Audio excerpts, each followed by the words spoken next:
Yeah, hi, I'm Joe Menes, and I do public relations work for TEXPERS and pension funds around the state. And boy, we learned a big lesson in public relations in the last week. Do not get on stage and make comments and jokes about people's wives' hair. So that's a lesson learned, and I can do that today. We are here today to talk about pension obligation bonds. In the last legislative session, the legislature passed 3898, which requires pension funds to create plans for how they're going to move from anything above 30 years of amortization period below 30 years. And if you don't do that within a few years, you're going to be asked to do it anyway as part of an FSRP process, and then the guidelines get more strict down to 25 years. Is that pretty much the way you understand it? Yeah. So pension funds today have a lot of reason to look at where they are with their amortization period, because you don't want to be hauled up to the to the pension review board and have to go through that process. It's not fun. So there are a lot of ways that pension funds can do that in terms of bringing their amortization period down. But one of the options that's available is pension obligation bonds, where your city issues a municipal bond, tax-free to investors, that pays off or adds money to the amount of funding that your pension fund has to invest. And so it's certainly, as pension funds look at how to bring that amortization period down, you might be thinking of all of the above: contribution increases, benefit cuts, maybe increased contributions from the city, or lump sum payment from your city. So there's different options that you have available to you. So what our focus today is pension obligation bonds, and we have here two representatives of two great funds in Texas, Tyler Grossman from El Paso and Colby Beckham from Longview, the firefighters there. And Tyler mentioned manages the police and fire pension fund in El Paso. And we're going to start with Tyler because in El Paso's case, they issued bonds back in 2007, 2009, which is going to tell us about how that went. And then Colby is going to add a little bit of information afterwards about what's going on in Longview, because they have an active pension obligation bond issuance and vote in the next month for $45 million in pension obligation bonds to help Longview. So that's our lineup for today, and so I just thought I'd turn it over to Tyler and tell us about the situation that you had in 2007 and what y'all did and where y'all are now. So for El Paso, obviously our road to the pension obligation bond started way before that. So in '94, we finally took over all of our administrative duties from the city as to include the actuarial assumptions and how that all worked. And lo and behold, to our surprise, when we did the calculations using the correct methodology. Mortality rate. Yeah, I think they still had 55. So we ended up being in '94, $40 million underfunded. Of course, at that time, the city told us to go pound sand, and not giving us anything. And so over a 10-year period, that $40 million turned into a $400 million problem. It moves quickly. And so we finally were able to get into some serious conversations with the city, and of course they wanted us to share the burden of that. And so we did end up going to the second tier, but in the process it was a 50-50 split. So we ended up giving up $200 million worth of benefits, and they gave us $200 million through a pension obligation bond. In our statute, it actually is already there where the citizens of El Paso have to vote on any lump sum given to the fund. And so we did go through that process. Obviously, it's a long and tenuous process. And, obviously, you can get mundane at times, but you can stay diligent. You have to get through it. We did get the citizens to vote. The city decided that they did not want to issue all 200 million in 1 year, and so they gave us the first $100 million in 2007. And of course, the debate at the time was, what do you do with this lump sum that you just got? Do you dollar cost average? Do you hold it off to the side and try to pick what you want to invest in? Or do we do what we normally do is, we're here for the long term, we're here forever, you're investing forever, so you put that money in the diversification that you already have and you let it play. Of course, in 2007, that was probably the worst time to ever do it, so that didn't work out well for us. So then, we had to fight with the city on that one, and what's wrong with you people? You guys are stupid. So we had to deal with that. But because they took 2 years to give us the second $100 million, they actually ended up having to give us $115 million because we charged them the interest on that. And they gave that to us in June of 2009, and so we did the same thing with that money, and it could have been the best time. So yeah, we were geniuses after that. But at the time when we were going through this fight, we were $400 million underfunded. We were only at the time a $600 million fund, and so by taking that money obviously and diversifying it the way we had our allocation in place, we're now a $1.9 billion fund. So it's actually worked out extremely well for us.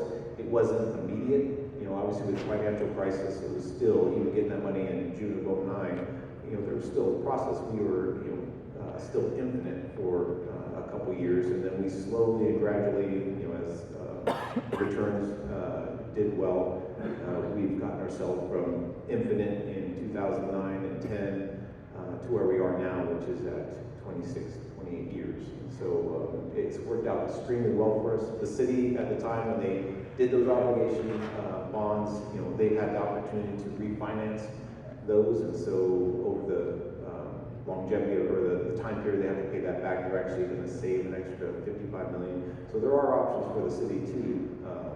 It's just not one and done, they just forget about it. There's options for them to try to save on those monies as well. So it's worked extremely well for us. So one of the things that was mentioned at the last PRB meeting was taking pension obligation bond money and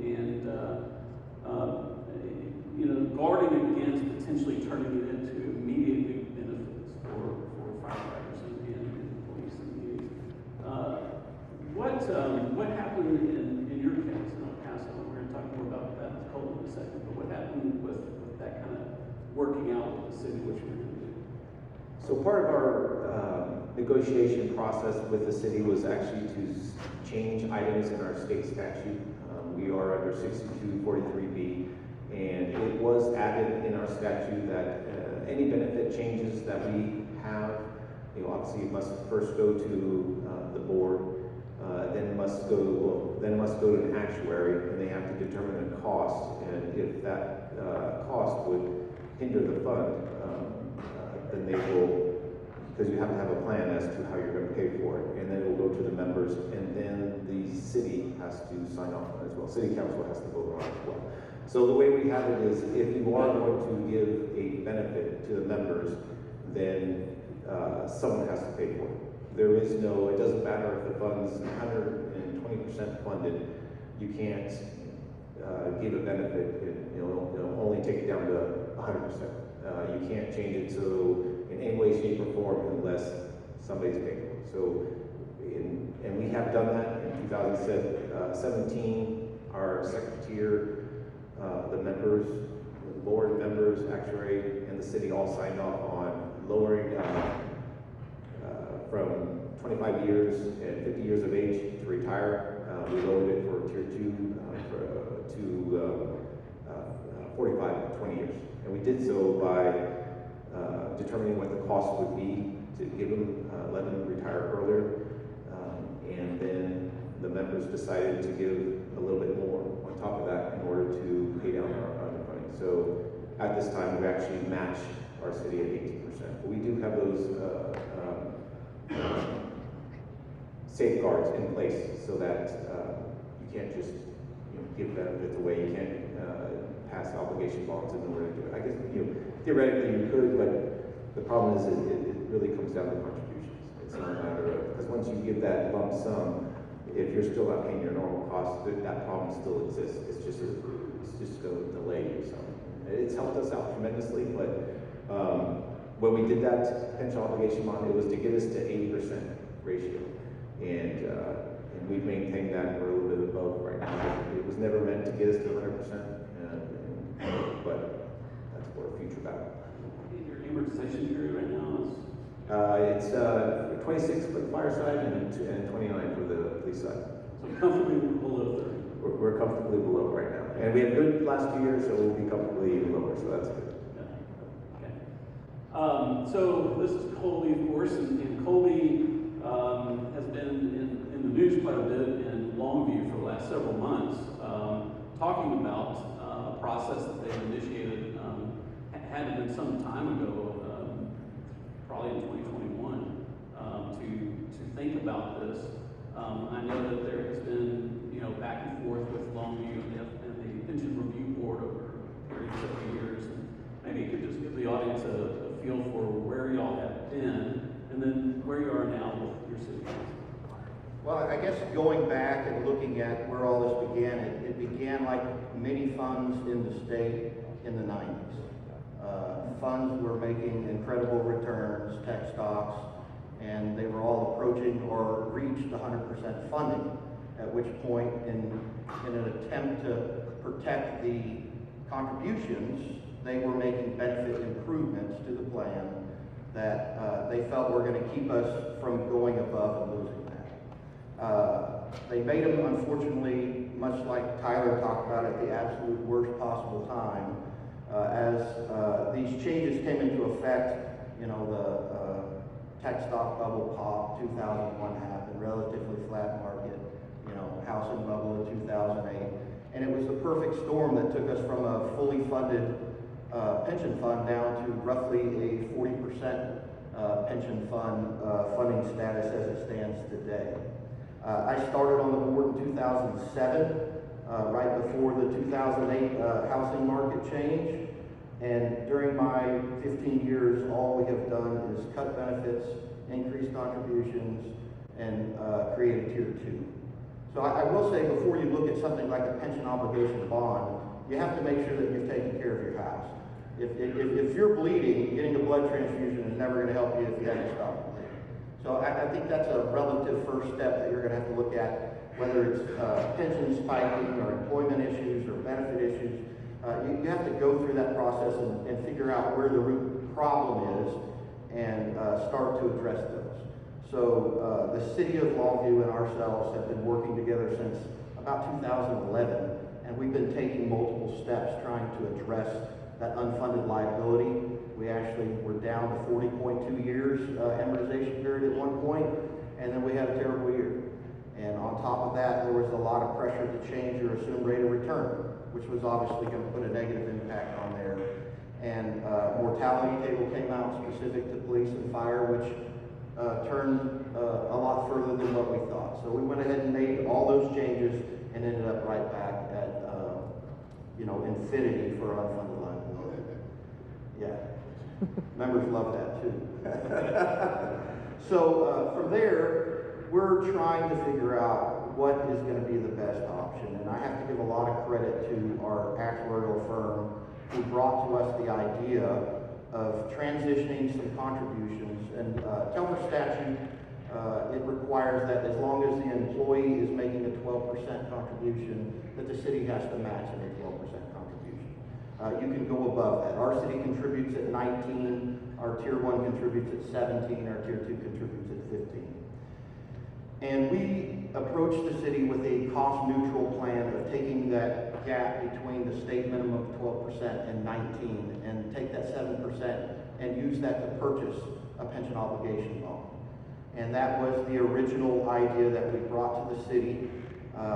Telfer funds have 2 city representatives that serve on the board, mayor or his or her designee, in our case it's a council member, and the chief financial officer, which she serves on our board.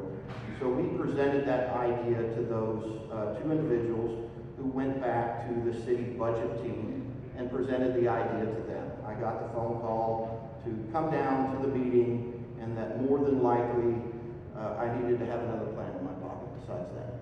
So I went into that meeting really not expecting much, and I was fortunate enough that we were in the process of changing city managers.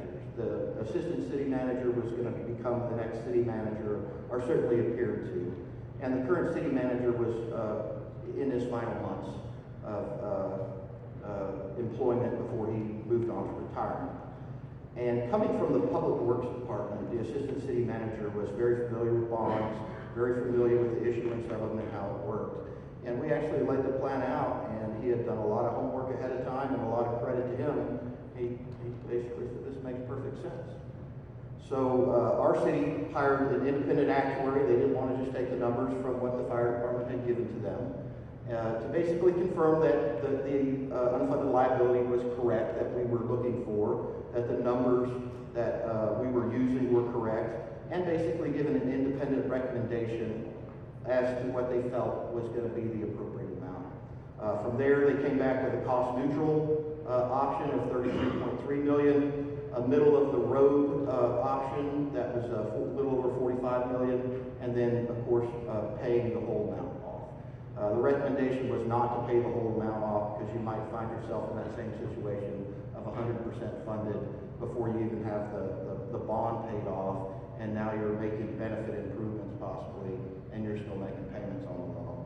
So we were hoping for a minimum of 33.3, and actually, because the city's on a different measuring scale of the GASB formula versus the formula we use in the pension world, it helped them to go to the middle ground right there in the way of their GASB numbers, which of course affects their bond ratings from there. So we're in the process right now of the politics side of business. May 7th is our election. So on top of the 7% contribution deferral to the bond payment, we're asking for 2 pennies on the tax rate to be added to the citizens. And that comes out on May 7th. So we've been in the politic world of trying to explain that to everybody. And we've received a lot of support. And the education of, in 2025, this is not an option. And just like Tyler said, their $40 million problem grew to a $400 million problem. Our biggest sales pitch is usually when you go for a bond, you want something. I want a new fire station. I want new streets. I want new sewer. We already own this. It's not going away. It's not, if we vote it down, it's not going to be there. This is something we owe, and this is the cheapest, most cost-efficient way of tackling this problem and moving forward.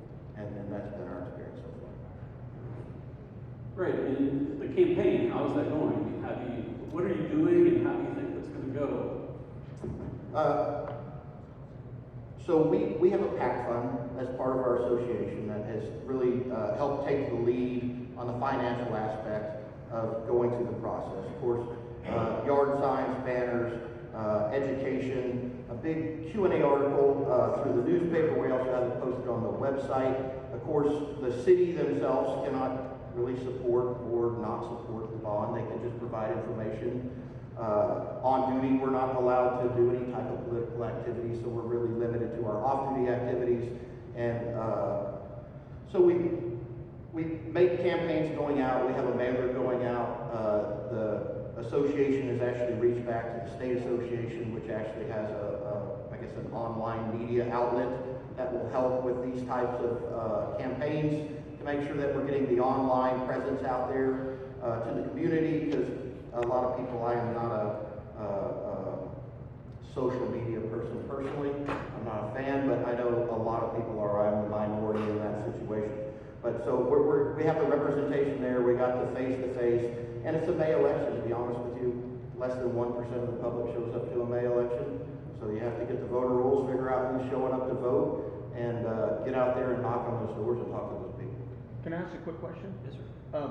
Colby, I congratulate you. I can only imagine the amount of work that took. So congratulate you for getting this far. It sounds like a real thoughtful shared sacrifice, everybody coming together. What's the argument of the opposition?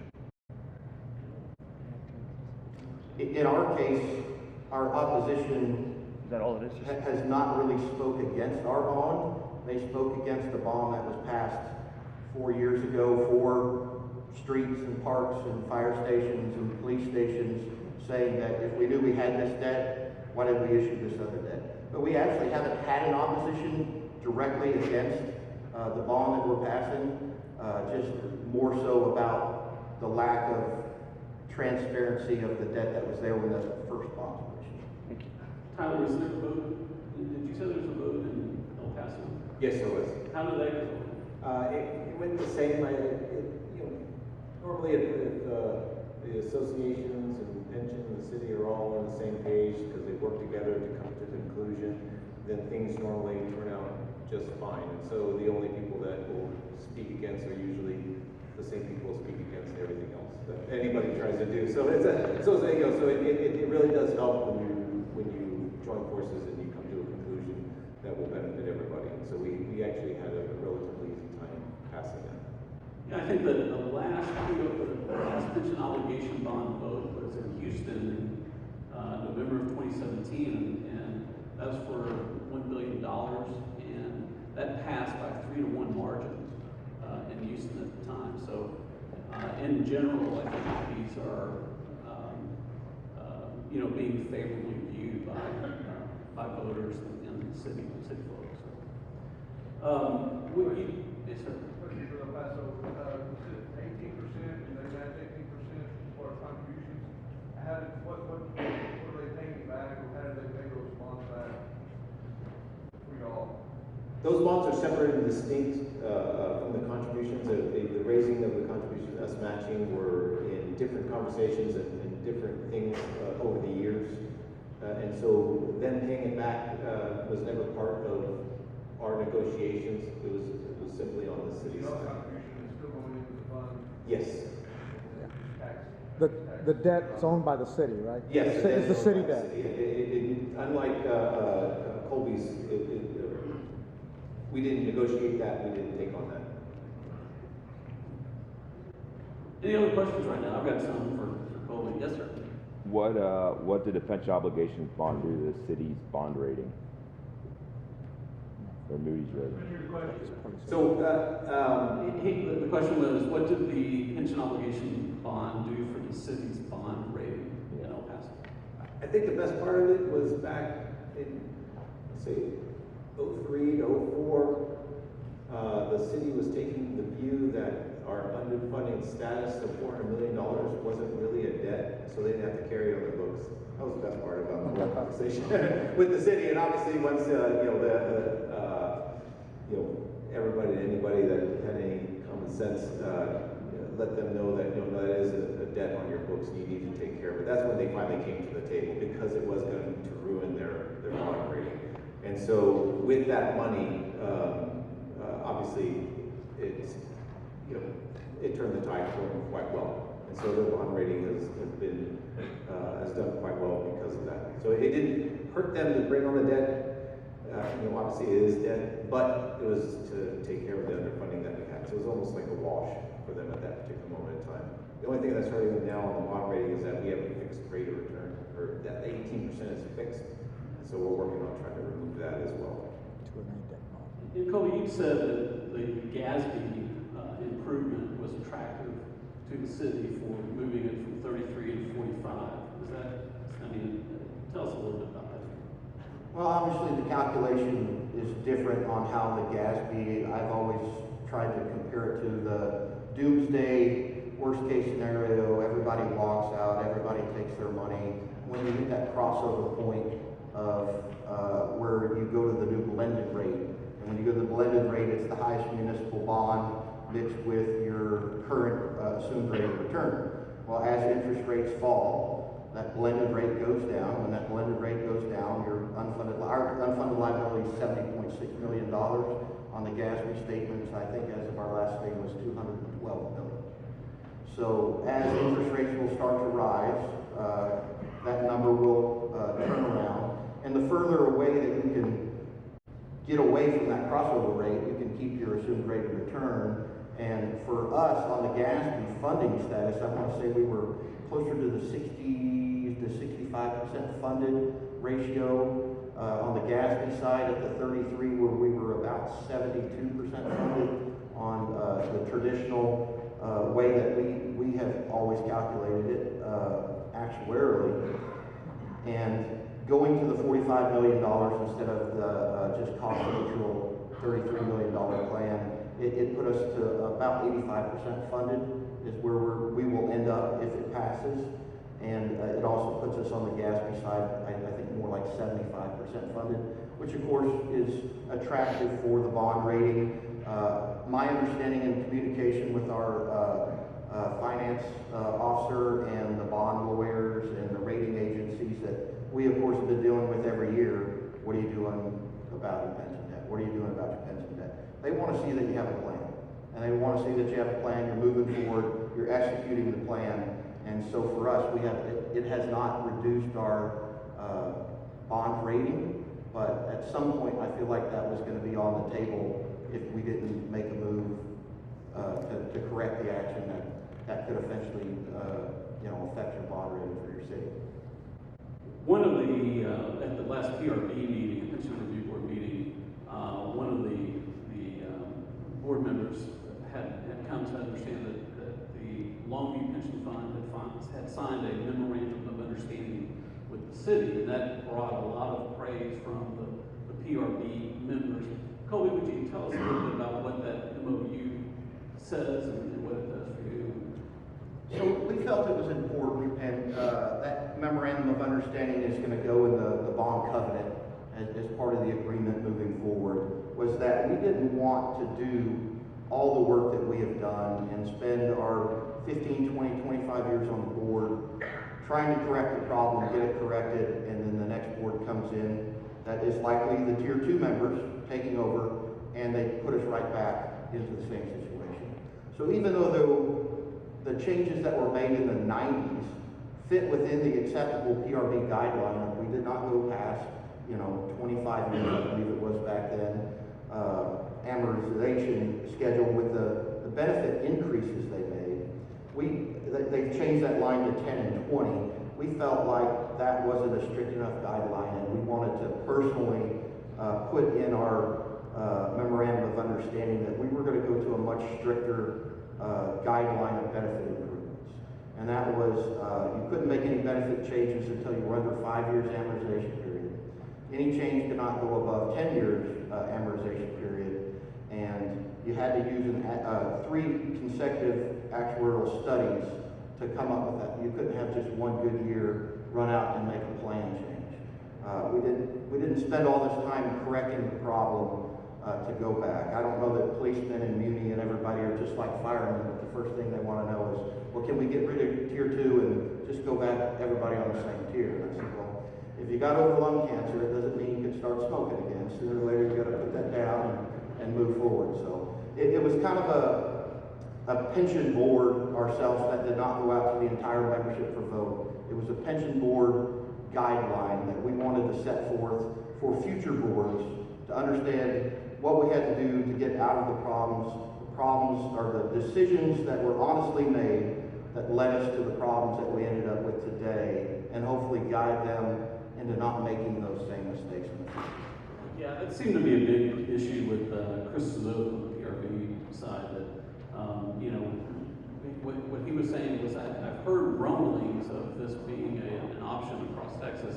We just want to make sure that pension funds don't get these bonds and then get into the same problems that they were before.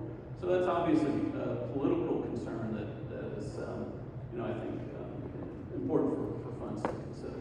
All right, we've got just a few more minutes here. Any questions? Any other questions? Yes, sir. Colby, the 7% deferral, is that just on the city contribution, or is that fire as well? The question was, is the 7% deferral just on the city contribution or on the member also? It is just on the city contribution. The members will continue to contribute at the same 15 or 17% rate that they currently are.